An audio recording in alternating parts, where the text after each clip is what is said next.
প্রবাসীরা বিদেশ মাটিতে কাজকাম করে ইনকাম করে বাড়িতে যাওয়ার সময় একটা স্বপ্ন থাকে, একটা বাবার জন্য একটা মোবাইল নিয়ে যাবে, মার জন্য একটা সিং নিয়ে যাবে, বউর জন্য একটা মোবাইল নিয়ে যাবে। তার কাছে পয়সা থাকুক বা না থাকুক, ওনার কিন্তু একটা স্বপ্ন থেকেই যায়। এটা কিন্তু বাস্তবায়ন করা ছাড়া অনেক প্রবাসী যেতে চায় না বাড়িতে। 5 বছর পর আপনি বাড়িতে যেতেছেন, আপনার ফ্যামিলির জন্য 2টা মোবাইল ইমার্জেন্সি আপনি নেবেন। বিদেশে বাংলাদেশেও মোবাইল পাওয়া যায়, কিন্তু বিদেশি মোবাইল একটা ওষ থাকে। বাংলাদেশের মধ্যে দুধ পাওয়া যায়, কিন্তু বিদেশি দুধের একটা বাংলাদেশের মধ্যে একটা শখ থাকে একটা চায় খাওয়ার জন্য। এরকম সেম একটা মোবাইলের শখ সবার, বিদেশি একটা মোবাইল ব্যবহার করবো সবারই শখ থাকে।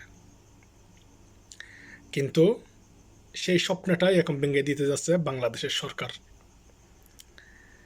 ডক্টর ইউনূস সব কিছু দিয়ে ঠিক ছিল, যতটুকু আছে মোটামুটি আলহামদুলিল্লাহ, কিন্তু খারাপ না। যে কোনো সরকার থাকুক খারাপই করবে, কিন্তু এতটুকু খারাপ করে নেই। এখন বর্তমানে বিমানবন্দরে একটা কারণ করছে যে 16ই ডিসেম্বর থেকে কার্যকর করা হবে। 20,000 টাকার মোবাইল নিলে 13,000 টাকা জরিমানা, 1 লাখ টাকার মোবাইল নিলে প্রায় 70,000 টাকা জরিমানা, 30,000 টাকার মোবাইল নিলে প্রায় 18,000 টাকা, 20,000 টাকা জরিমানা।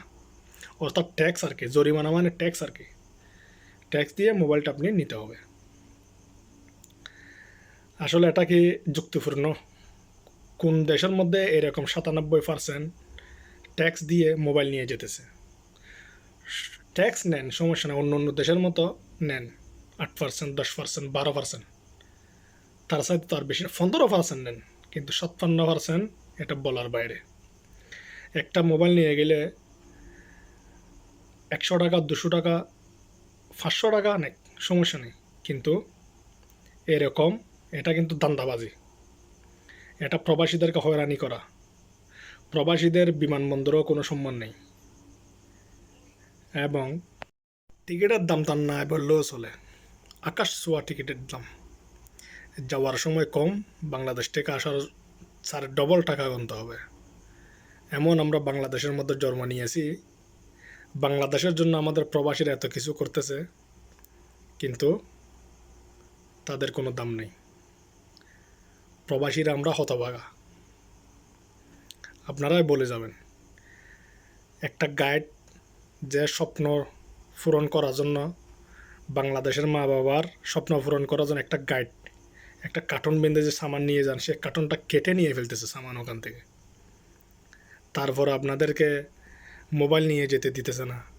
ট্যাক্স নেওয়ার দরকার, ট্যাক্স নেক, কিন্তু এতটা কেউ নেয় না। এগুলো হচ্ছে জুলুমি।